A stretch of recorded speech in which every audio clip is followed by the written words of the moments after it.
The file docker-compose.yml gives the configuration of our containers. In this file, here we can set a name for the service. It's just for our own reference. Let's say my own app, doesn't matter. And here we have the image name, which is composed of a repository name, application name, and a tag. The repository name can be, for example, the name of my company, followed by a slash, then the name of the app. Let's write my Python app.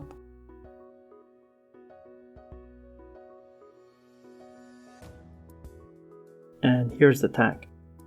Please note that we need to keep the name of repository, the name of the app, and the name of the tag the same name for all versions of this app.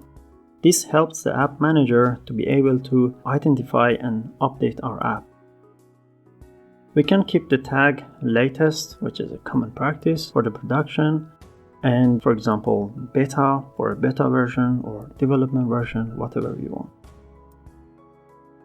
The container name must be the name of the repository followed by a dot, then the name of the app.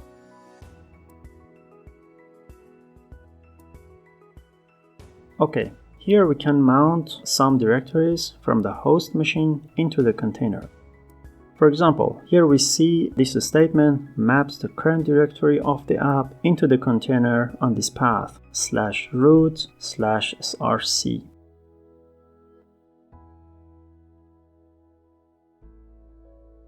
And the next line is used to share a Unix socket between the host and the container for communication purposes.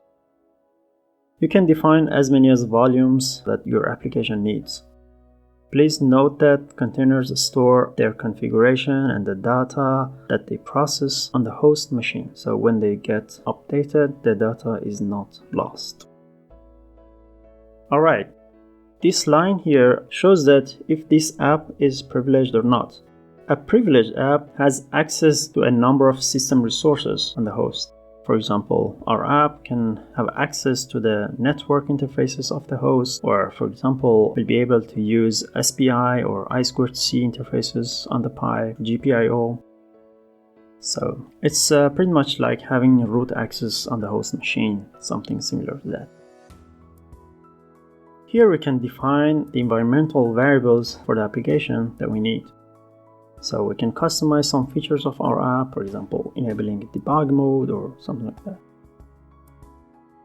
Here we have a health check for our app.